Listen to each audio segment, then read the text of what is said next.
Boa tarde, pessoal. Tudo bem? Meu nome é Hugo, eu sou jiu-jiteiro, junto com Jana, a gente treina junto. Jana, inclusive, foi a pessoa que me introduziu no jiu-jitsu, foi a primeira pessoa que eu rolei na vida, né? Treinei junto.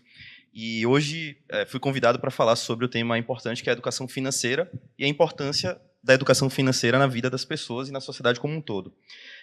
Eu entrei na educação financeira com o intuito de me tornar independente.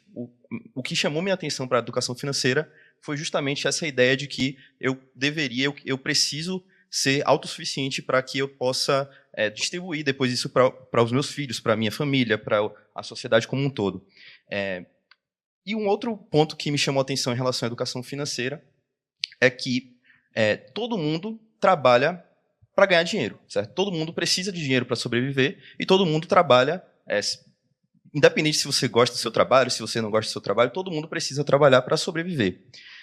E com o dinheiro, a gente tem a possibilidade de realizar nossas vontades e as nossas necessidades. Mas e se, em algum momento, eu não puder mais trabalhar? Deus me livre e guarde, vou bater aqui na madeira, mas se acontecer um acidente comigo, eu não puder mais trabalhar, eu não conseguir mais desempenhar minhas funções, o que vai acontecer, né? Então, esse é um ponto que me chama a atenção também. E se em algum momento eu não quiser mais trabalhar, né?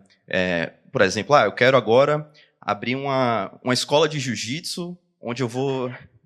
Sim, claro, mas digo, se eu não quiser mais trabalhar de forma ativa no mercado de trabalho tradicional, né? No corporativo e tudo. Nada, tranquilo. Se eu não quiser mais trabalhar no sentido corporativo, né? Eu quero abrir agora uma escola de jiu-jitsu para sociedade, quero abrir uma escola comunitária, quero fazer alguma coisa nesse sentido, sem fins lucrativos, né? Como é que eu vou fazer isso? Então, a educação financeira é a ferramenta que proporciona justamente essas possibilidades, né? E como é que eu cheguei até aqui? Em 2019, eu estagiava numa empresa no setor de engenharia, né? Eu estudava engenharia, e eu estava um pouco frustrado com o curso, não estava muito satisfeito. E a partir dali, em um momento, eu cheguei no escritório, né, na sala onde eu trabalhava, e tinha uma pessoa, meu colega de trabalho, ele estava com os gráficos abertos, assim, aí eu sentei do lado dele, e a gente começou a conversar sobre o que era aquilo. E nesse dia, ele me explicou um pouco sobre o que era o mercado de ações, o mercado de fundos imobiliários e tudo, e mais tarde nesse dia, ele me falou que em poucos minutos ele ganhou 10 mil reais. Falei, pô, agora eu vou me consagrar, vou ganhar dinheiro, vou conseguir minha independência financeira. E aí eu comecei a me interessar pelo assunto, né? Comecei a estudar, comecei a procurar informações nesse setor. E a partir daquele dia, minha vida mudou em relação à minha visão sobre como eu poderia chegar na independência financeira. E no outro dia, eu cheguei para trabalhar e ele me falou, hoje eu perdi 12 mil reais. Então, no mercado financeiro tem diversas formas de você operar, né? Só que ele não manejou muito bem o risco, ele não tinha tanto conhecimento para poder fazer aquele tipo de operação e acabou arriscando tudo e perdendo dinheiro. Então, sobre como eu cheguei até aqui, né, como eu cheguei até essa importante profissão que é a assessoria de investimentos. Como o Jana comentou, eu trabalho com assessoria de investimentos numa grande empresa aqui em Salvador, e meu trabalho é basicamente educar os investidores e auxiliar os investidores a tomar as melhores decisões possíveis no mercado financeiro, né?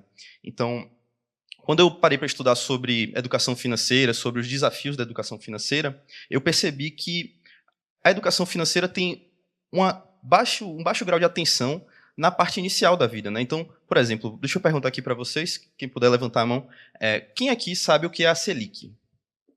Pronto. Onde é que vocês aprenderam sobre o que é a Selic? No curso do Primo Rico. Você?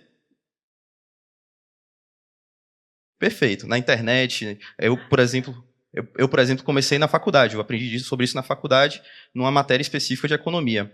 Mas isso não é ensinado através da educação básica, né? Não é um tema que uma criança, um adolescente, uma pessoa que está no ensino médio aprende, né? Então é algo que é tão importante, principalmente nos estágios iniciais da vida, que é quando você começa a trabalhar, você começa a ganhar dinheiro, você precisa saber como lidar com aquele dinheiro, né? Porque imagina a situação, uma pessoa ela acabou de começar a trabalhar, começou a ganhar dinheiro, começa a ter despesas, ela não sabe se organizar financeiramente e, por conta disso, acaba iniciando a vida financeira de uma forma que não é tão, não é tão inteligente. Ela começa a se endividar muito, ela começa a ter despesas maiores do que os ganhos, e isso é muito prejudicial principalmente no início da carreira, né, no início da vida financeira da pessoa. E lendo sobre o tema, eu li uma pesquisa da S&P, que é uma agência de rating lá dos Estados Unidos, que faz algumas pesquisas também. E nessa pesquisa eu verifiquei que 65% da população brasileira não tem alfabetização financeira, o que é basicamente 1 a cada 3 pessoas no Brasil não tem assim tanta noção sobre como lidar com as suas próprias finanças, não tem conceitos básicos sobre juros compostos, sobre inflação, sobre vários aspectos que são importantes. E percebi também que no mundo esse índice vai para 67%. Então, a gente tem no mundo ainda uma defasagem em relação à educação financeira, e isso algo que alerta muito, né? Nessa mesma pesquisa, eu vi que os países desenvolvidos, tipo Estados Unidos, tipo Europa, né, os continentes mais desenvolvidos, eles tendem a ter um maior índice de alfabetização financeira. Então, antes daqui eu tinha preparado alguns slides com alguns gráficos e tudo, mas acabei não apresentando aqui.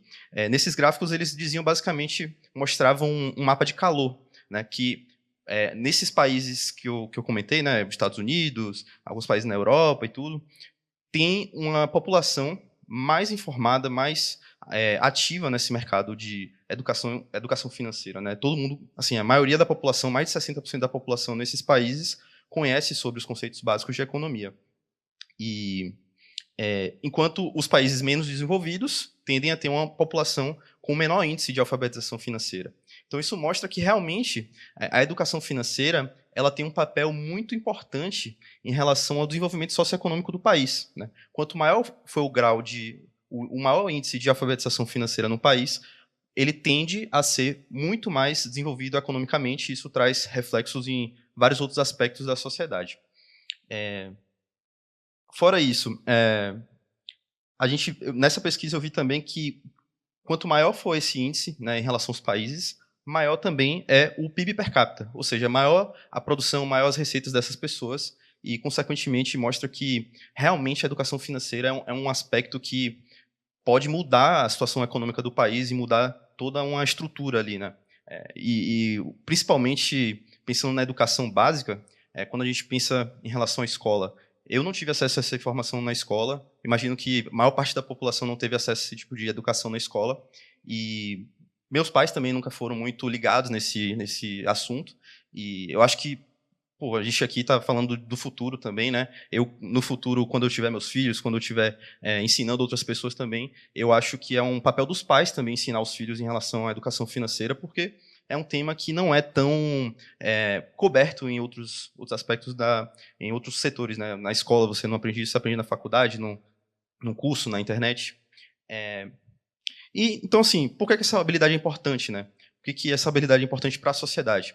Essa habilidade é importante justamente porque ela consegue trazer a sociedade para um patamar onde o grau de riqueza da sociedade ele pode ser distribuído depois. Então, com o dinheiro, você consegue criar novas estruturas para distribuir, né, para incentivar outros tipos de negócio, incentivar outros tipos de comunidade e tudo. Então, a educação financeira é a base em relação ao desenvolvimento econômico de uma sociedade.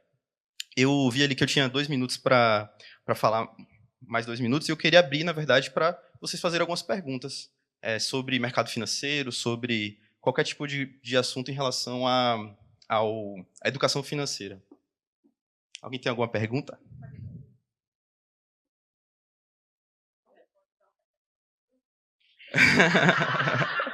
Não é muito recomendado. Não é muito recomendado.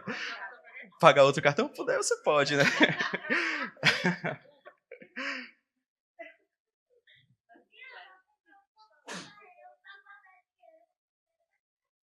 Legal, muito bom.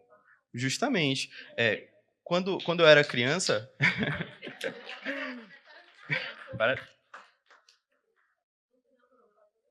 Justamente.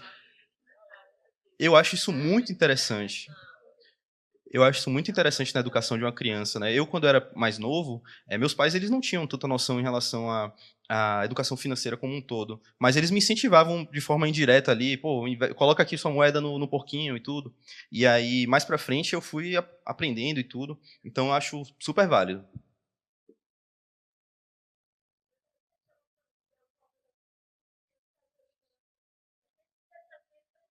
Sim, sim.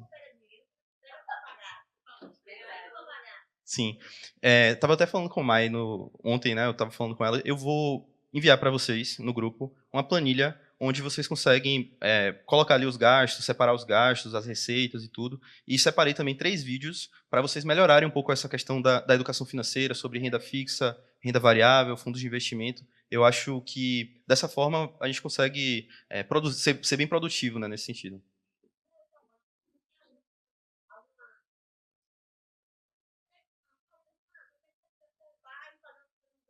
Sim, com certeza. Quem aqui guarda dinheiro na poupança? Levanta a mão. Sim. A poupança é um instrumento financeiro que é pouco rentável. Se você comparar com outros investimentos conservadores, a poupança ela rende cerca de 60% desse investimento, por exemplo, da Selic. Ela rende bem abaixo do que se você colocasse seu dinheiro no Tesouro Direto, poderia render muito mais. No slide tem um gráfico que mostra a evolução do dinheiro investido na Selic e na poupança. Você vê que assim, o gráfico ele anda onde a linha da Selic está bem acima e a poupança está aqui, sabe? Então, quem aqui acha que investir é algo difícil? O que vocês acreditam sobre isso? É difícil? Por que você acha que é difícil? Eu acho que é a falta de dinheiro primeiro, óbvio, mas assim. Essa foi o que mais De diálogo sobre, porque, por exemplo, essa questão da poupança, por mais que você tenha pouco dinheiro, né? A gente tem em algumas famílias que fazem. Agora eu fiz mesmo uma poupança para minha filhada, que é com os 3 padrinhos. Os 3 lindos investem uma pequena quantia mensalmente para quando eu estiver mais velha poder usar. Aí eu já não sabia dessa relação de não ser interessante colocar na poupança ou então ter um outro tipo de ferramenta para isso. Então, mesmo com pouco dinheiro, quais são os riscos, né? Porque eu acho que tem esse lugar também, né? Claro. Eu acho que a poupança é mais segura, ou então não compreendo aquilo, então não vou nem acessar, então eu acho que aquilo ali não é nem pra gente. Em relação a dinheiro, é uma coisa que, quando eu comecei a estudar sobre investimentos, eu entendi também que para você começar a investir, você não precisa ter muito dinheiro. Por exemplo, quando eu estagiava e eu comecei essa parte financeira na minha vida, eu investia R$ 50 por mês, 50, R$ 70 por mês, e a partir dali, é o que eu sempre falo para a Jana, investir é algo que independe do dinheiro, você precisa criar a cultura de investir, né? É mais importante você criar a cultura, todo mês ali você ter a disciplina de chegar, colocar o dinheiro na conta, colocar no investimento, aprender sobre investimento, eu acho que é mais produtivo do que em relação a só o dinheiro em si. É muito bom, a poupança ela é a porta de entrada para o mundo dos investimentos, mas existem diversos instrumentos financeiros para que você aloque seu dinheiro de uma forma conservadora e rentável. Então, por exemplo, só Ah, sim. No mercado de mercado financeiro, existem vários tipos de produtos. Então, existem produtos no sentido de renda fixa, né? Renda variável e fundos de investimentos, ETFs e tudo. Então, renda fixa, geralmente, é um investimento mais conservador. Por quê? Porque você já sabe mais ou menos ali quanto é que você vai ganhar, ou você atrelou ali à inflação, a um título de juros, né, em relação à Selic. Na renda variável, já é um investimento mais arriscado. Como você tem mais risco, você pode ter mais retorno também. Mas só pegando o gancho em relação a essa parte de renda fixa, né? Como é que você pode alocar seu dinheiro de forma conservadora, tendo uma boa rentabilidade também? Existe um instrumento financeiro chamado CDB. Esse CDB, ele tem uma garantia do FGC, né, do Fundo Garantidor de Crédito, onde você tem uma proteção de até 250 mil. Então, se qualquer tipo de eventualidade ocorrer com o título, com o emissor do título, o FGC ele vai lá e honra com o compromisso financeiro. Então tem como você alocar no CDB e rendendo seu dinheiro mais do que a poupança, certo? E em relação à facilidade de investimento, né? Hoje em dia você investir é bem fácil. Você só precisa criar uma conta numa corretora ou num banco também, e a partir dali você já tem acesso a esse tipo de produtos, né? Então, é bem simples, pouco burocrático, é criar uma conta e começar. Se tiver qualquer dúvida, eu estou à disposição.